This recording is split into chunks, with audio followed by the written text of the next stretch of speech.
আসসালামু আলাইকুম, স্বাগতম জানাচ্ছি বিবিসি নিউজ আন্তর্জাতিক সংবাদে। শুরুতেই সংবাদ শিরোনাম, এরপর বিস্তারিত।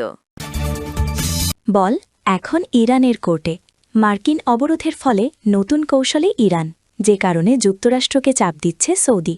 ইরান যুদ্ধের মধ্যে তেল বিক্রিতে রাশিয়ার আয় বেড়ে দ্বিগুণ। ইসরায়েলের সঙ্গে প্রতিরক্ষা চুক্তি স্থগিত করল ইতালি। এখন বিস্তারিত। আপনি যদি ইসরায়েলের ধ্বংস চান এবং মুসলিমদের পাশে থাকেন, তাহলে ভিডিওতে লাইক করে চ্যানেলটি অবশ্যই সাবস্ক্রাইব করে দিবেন এবং আপনার মূল্যবান মতামত অবশ্যই কমেন্টে লিখে জানিয়ে দিবেন। বল এখন ইরানের কোর্টে। মধ্যপ্রাচ্যের যুদ্ধ শেষ করতে ইরানের সঙ্গে আলোচনায় নিজেদের অবস্থান স্পষ্ট করেছে যুক্তরাষ্ট্র। সোমবার ১৩ এপ্রিল মার্কিন ভাইস প্রেসিডেন্ট জেডি ভ্যান্স বলেছেন, এখন পদক্ষেপ নেমার পালা তেহরানের। ভ্যান্সের নেতৃত্বে একটি মার্কিন প্রতিনিধি দল চলতি সপ্তাহে ইরানি কর্মকর্তাদের সঙ্গে পাকিস্তানে বৈঠক করে। তবে ৫ সপ্তাহেরও বেশি সময় ধরে চলা যুক্তরাষ্ট্র ইসরায়েলি হামলা বন্ধে আলোচনায় কোনো চুক্তি হয়নি। ফক্স নিউজকে দেওয়া সাক্ষাৎকারী ল্যান্স বলেন, আমার মনে হয় বল এখন ইরানের কোর্টে। আমরা অনেক কিছুই খোলাখুলিভাবে তুলে ধরেছি, আমাদের শর্তগুলো অত্যন্ত স্পষ্টভাবে জানিয়েছি। এখন সিদ্ধান্ত নেওয়ার ভার ইরানের। ভ্যান্স বলেন, প্রেসিডেন্ট ডোনাল্ড ট্রাম্প স্পষ্ট করে জানিয়ে দিয়েছেন যে দুটি বিষয়ে কোনো ধরনের ছাড় দেওয়া হবে না। প্রথমত, ইরানের সমৃদ্ধ ইউরেনিয়ামের উপর যুক্তরাষ্ট্রের নিয়ন্ত্রণ প্রতিষ্ঠা করা। দ্বিতীয়ত, ভবিষ্যতে ইরান যেন পারমাণবিক অস্ত্র তৈরি করতে না পারে তা নিশ্চিতে একটি কার্যকর যাচাই প্রক্রিয়া নিশ্চিত করা। তিনি আরও বলেন, ইরান বলছে তারা পারমাণবিক অস্ত্র বানাবে না, কিন্তু বাস্তবেও যেন এমন ঘটে সেটি আমরা নিশ্চিত করতে চাই। মার্কিন অবরোধের ফলে নতুন কৌশলে ইরান, যে কারণে যুক্তরাষ্ট্রকে চাপ দিচ্ছে সৌদি আরব।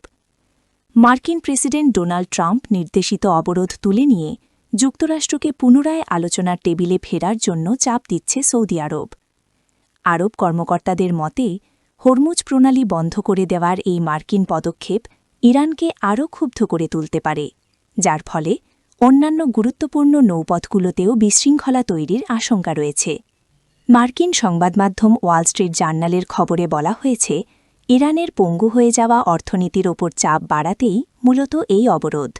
তবে সৌদি কর্মকর্তারা হুঁশিয়ারি দিয়ে বলেছেন, এর জবাবে ইরান কৌশলগতভাবে অত্যন্ত গুরুত্বপূর্ণ বাব এল মানদেব প্রণালী বন্ধ করে দিতে পারে।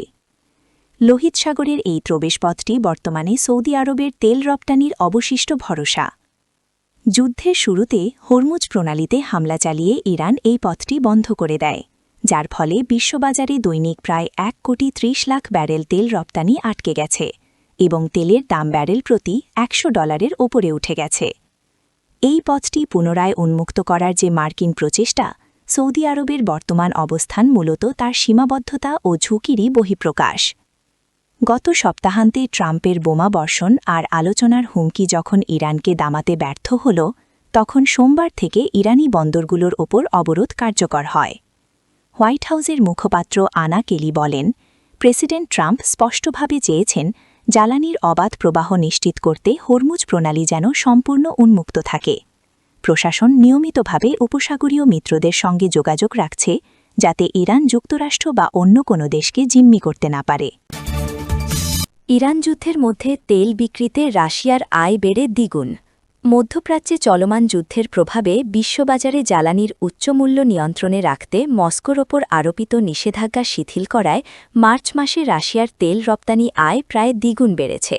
আন্তর্জাতিক জ্বালানি সংস্থা বা আইইএ এর সাম্প্রতিক তথ্যমতে, গত মাসে রাশিয়ার তেল ও পরিশোধিত পণ্য রপ্তানি প্রতিদিন ৭১ লাখ ব্যারেলে পৌঁছেছে, যার ফলে দেশটির আয় দাঁড়িয়েছে $১৯০০ কোটি। যদিও গত ফেব্রুয়ারি মাসে এই আয়ের পরিমাণ ছিল উল্লেখযোগ্যভাবে কম। সংস্থাটি জানিয়েছে, ইউক্রেন যুদ্ধের কারণে রাশিয়ার ওপর নানা নিষেধাজ্ঞা থাকলেও সম্প্রতি যুক্তরাষ্ট্র সমুদ্রপথে থাকা রুশ তেল ক্রয়ের ক্ষেত্রে কিছুটা ছাড় দিয়েছে।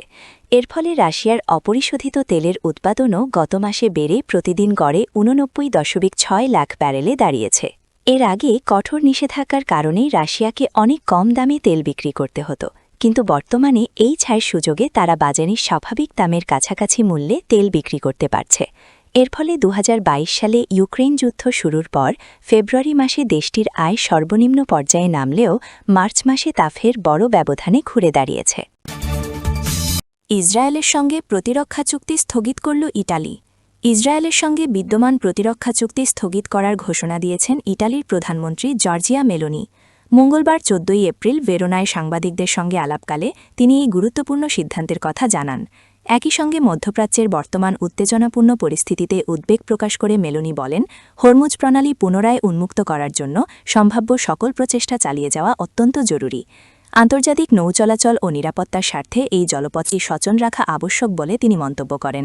প্রতিরক্ষা চুক্তি স্থগিতের এই সিদ্ধান্তটি আঞ্চলিক রাজনীতিতে নতুন সমীকরণের ইঙ্গিত দিচ্ছে বলে ধারণা করা হচ্ছে।